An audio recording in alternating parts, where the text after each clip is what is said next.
Hello, I'm Flora. My pronouns are she, her, hers, and I'm the Provost of College 9 and College 10, which means that I oversee the academic aspects of students' experiences here at the colleges. I work closely with the advisors as well as the core course as one aspect of my job.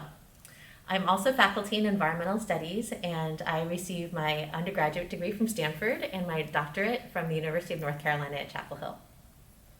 And hello, welcome everyone. My name is Sarah Woodside-Bury, and I use she, her, hers pronouns. And I'm the Senior Director of College Student Life, which means together with the Provost and myself, we get to oversee all aspects of our students' experience here at UC Santa Cruz at both College 9 and College 10. My job primarily is everything outside of the classroom, whereas Flora's job is primarily inside of the classroom. I get to work with students from ranging everything from their initial experience here through Welcome Week and then getting involved with leadership opportunities all the way through their time in graduation. So my job really is focused primarily on our student life experiences, mostly outside of the classroom. And I get to work with a fantastic team of professional staff who work and live both on campus and off.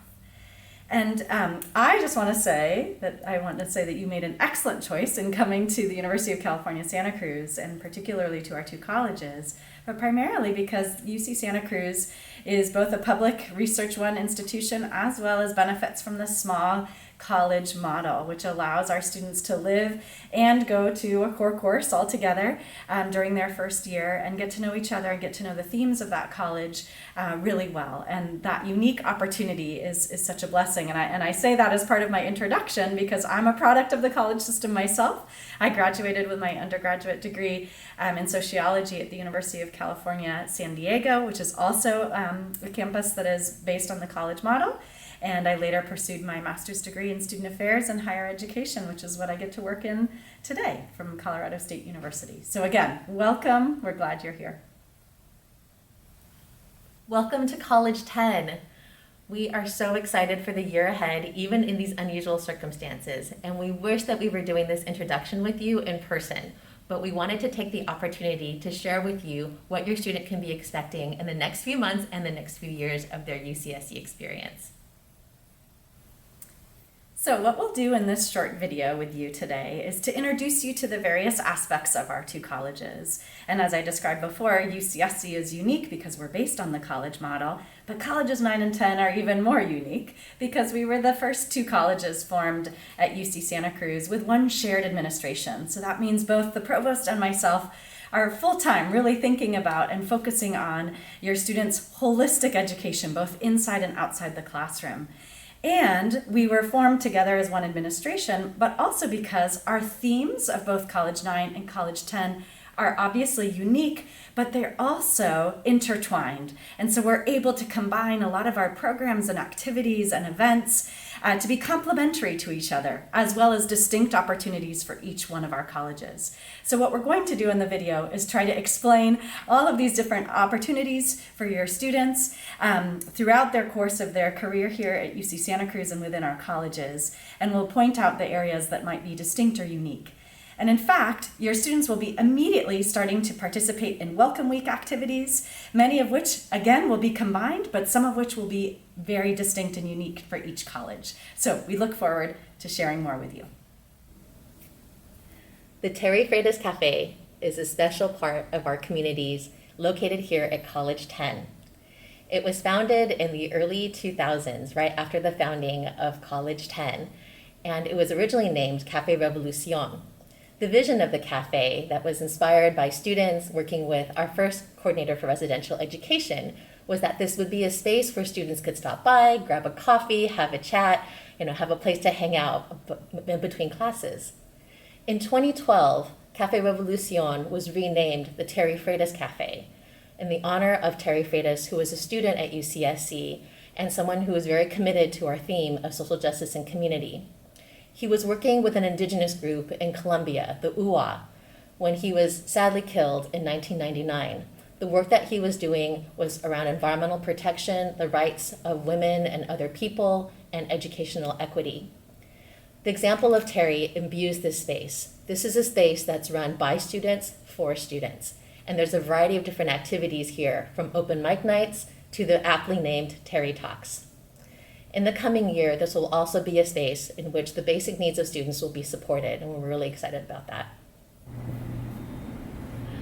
College 10 was founded in 2002, just 2 years after College 9. Its theme, social justice and community, compels us to strive towards becoming positive change agents in the world. And it's a theme that inspires everything that we do here at the colleges, as well as the physical manifestations of this space. So this mural behind me was created by one of our wonderful students, Joanne Moriera, who created a word cloud, or better yet, a word tree, to capture all the different sentiments that she and her other students in College 10 think about when they think about the work that we do at the college.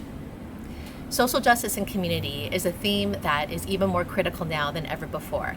And I am every day just enthralled and inspired by our students who strive to enact a more just, sustainable, and equitable world. This is the college's 9 and 10 garden. It was founded in 2013 when students really wanted to create a space on campus where they could grow food and flowers and be able to just sit in this beautiful location here at colleges 9 and 10. It's also the site where we have a variety of events, such as a speaker series called Gather in the Garden, where we bring in folks from campus and off campus to talk about topics like food justice, food security, food sovereignty, and agriculture. This is actually one of 2 gardens that we've created here at colleges 9 and 10. The other is in partnership with our community partners in Watsonville at an elementary school called Calabasas, where we started a community garden that brings together teachers and classrooms and the families of folks in Watsonville, many of them Latinx, who work in agriculture. Speaking of all these wonderful opportunities for students to get involved outside of the classroom and sometimes inside of the classroom, we know from research that the more students are involved and invested in their college experience, the more likely they are to persist towards graduation. And part of that involvement means these leadership opportunities, such as developing and creating and being a part of the garden club, or getting involved in our student senate or student government, which acts as our student voice and decides on really important issues for students, as well as funding opportunities. There's also things like our Practical Activism Conference, which brings to life the themes of both College 9 and College 10, and it's a student-led conference centered on those themes, but a way for students to engage with their own leadership identities and opportunities, working together with faculty and other community members to bring these workshops, keynote addresses, and other opportunities throughout the conference to get involved in. And as well, we have different opportunities that center our theme, like our Intercultural Community Weekend or our Multicultural Community Weekend for College 10. And each of those weekends take students on a weekend-long retreat to really think about and delve deeper into the themes. And then we have lots of student paid and unpaid student leadership opportunities where students can get involved outside of their classroom experience so that they can gain valuable leadership skills, organization skills, and learn a little bit more about who they are as leaders in this community that we live in. In order for our students to get involved, we really encourage you to check out our website for the Find Your Community, Get Involved pages of our website, and that'll outline all of the different leadership opportunities, workshops, experiences that students can get involved in outside of their classroom experience. We're now standing in the MPR, or Multipurpose Room, which is adjacent and linked to our College 9 and College 10 dining hall. Students with a meal plan who live on campus or even who just have a meal plan can eat at any of the 5 dining halls across campus. And our College 9 and College 10 students who live here right at the college have the benefit of having this dining hall right here at their doorstep. And in our dining hall, there's different meal plan options that students can choose from. But this year, given COVID, we also want to just highlight that masks will be required as folks walk into the space, and there'll be distanced seating, so sort of less populated seating throughout the dining halls all across campus, and especially here at colleges 9 and 10. And what's so great about the multipurpose room that is adjacent to our dining hall, it serves as overflow dining for students to have lots of space to be able to eat. But it also serves as one of our biggest event spaces right here at colleges 9 and 10. And it hosts all of our amazing speaker series and large-scale events that our students can participate in, again, right at their doorstep if they live here right on campus. It also, when we are able to be in person, and unfortunately that won't be the case this fall quite yet, but when we are able to be in person, the Multipurpose Room also houses our core plenaries. So what are core plenaries? Core plenaries are part of one of the elements of the core course. So every entering student is required to take a core course in College 9 or College 10. And the core courses reflect the themes of the college.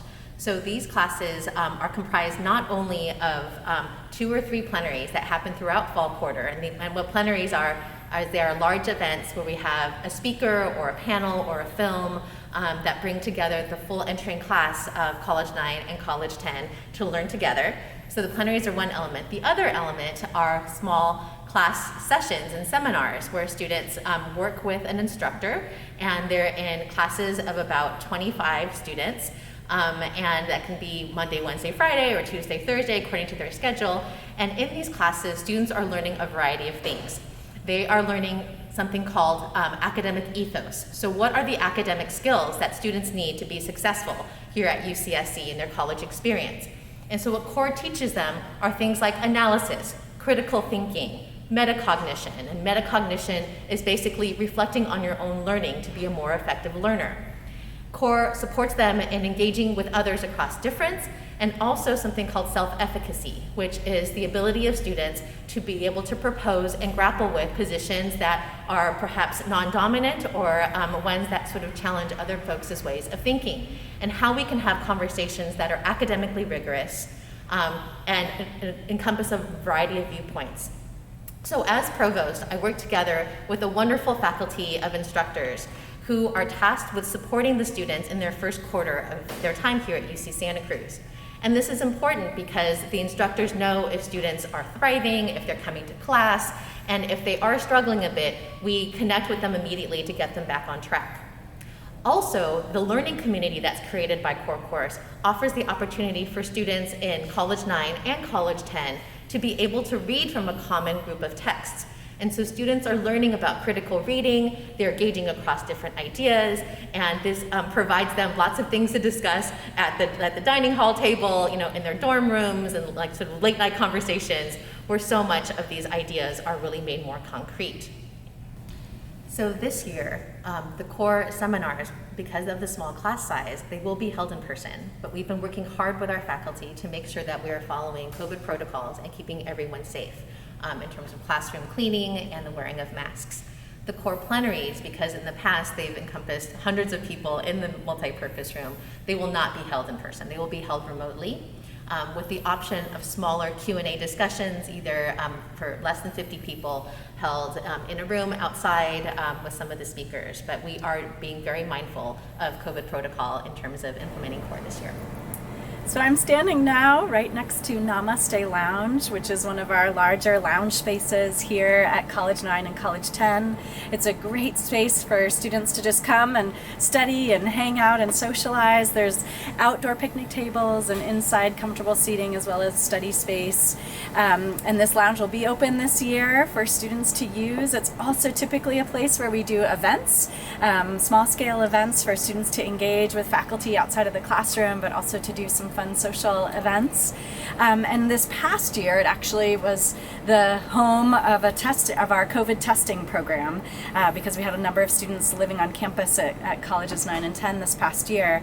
And so it was the space of our testing program, but it won't be this year because the testing program are in a variety of other locations, convenient locations across campus. We happen to be just across the street from the Student Health Center. And so speaking of those kind of protocols for this year, students are going to be asked to be tested, and so there'll be places where students can do that. There's also all of those resources with COVID testing and vaccines, etc. But we also have our great Student Health Center, which is right across the street from colleges 9 and 10, which is another fantastic resource for students. It also is the home of our CAPS program, Counseling and Psychological Services, as well as SHOP, which is Student Health Outreach and Promotions.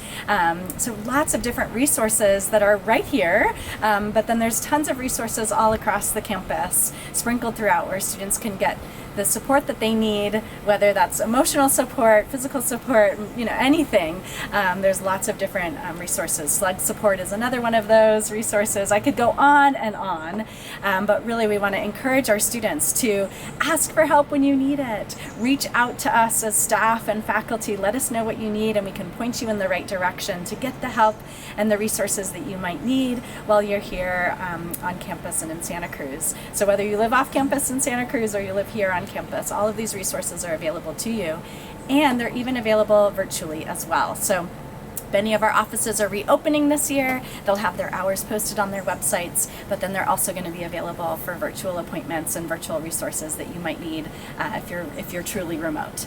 So take advantage. I'm standing in front of Social Sciences 1 building, and this is the home of the administrative offices and some of the classrooms affiliated with College 9 and College 10. So my office's Provost is on the second floor, and literally just a few steps away, I have the offices of my 4 advisors and my lead preceptor, which constitute our advising team here at the colleges. Our advising team supports your student from the start of their college career to the very, very end in graduation, right? They are here to advise your student on a whole variety of issues, from course selection and time management to doing grad checks and supporting them in the transition to their next step after graduation. And even when a student declares their major and gets the support of a departmental advisor, the departmental and the college advisors work closely together to be able to provide your student with up-to-date and comprehensive support for their academic trajectory. In addition, on the first floor of Social Sciences 1, we have the offices of our Co-Curricular Programs Office, or affectionately known as the COCO.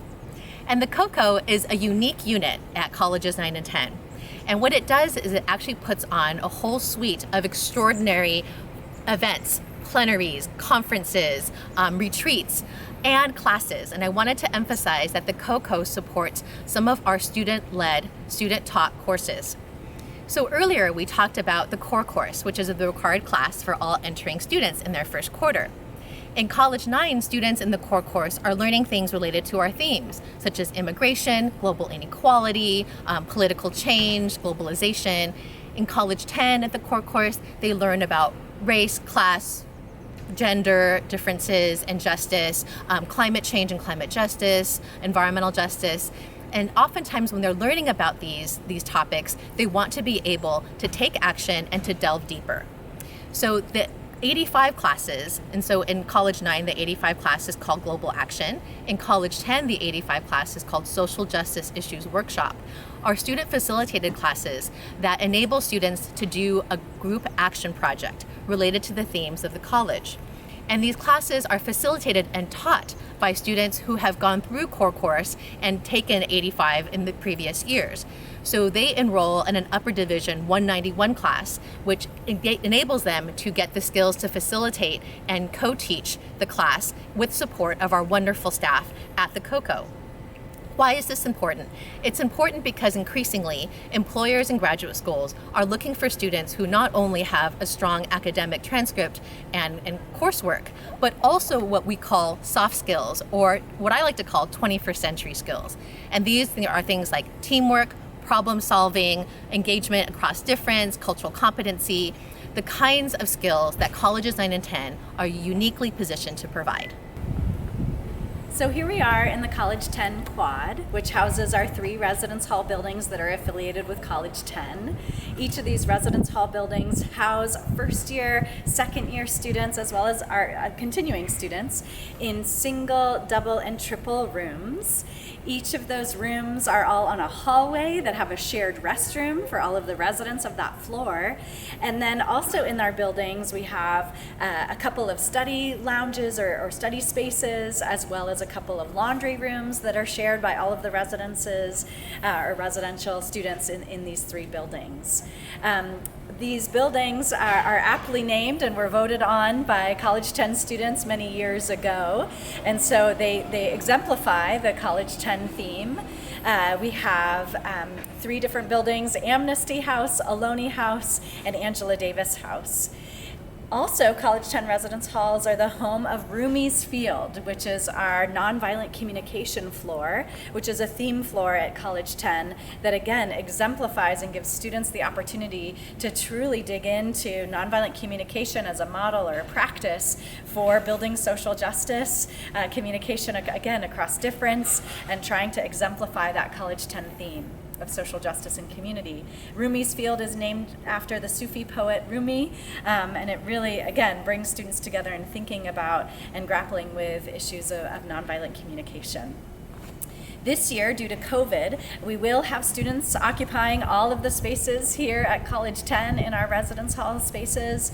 And what we're asking students to do is to make sure that they're always wearing their mask when they're going in and out of the building, when they're in shared foyers or entrances, when they're in the shared hallways, the bathrooms, the laundry rooms, those study lounges that I mentioned, really to ensure the utmost safety as we possibly can. So we want to encourage students to always have their mask with them and always be wearing them in those shared spaces. So here we are now standing in the International Living Center quad, which houses two of these buildings, make up the International Living Center, which are apartment-based living environments for our continuing students, together with three other buildings that are right adjacent to us that make up our apartments complex. In the apartments and in the International Living Center houses all of our continuing students, both that are affiliated with colleges 9 and 10, but also is home to, like I was saying, the International Living Center, or the ILC.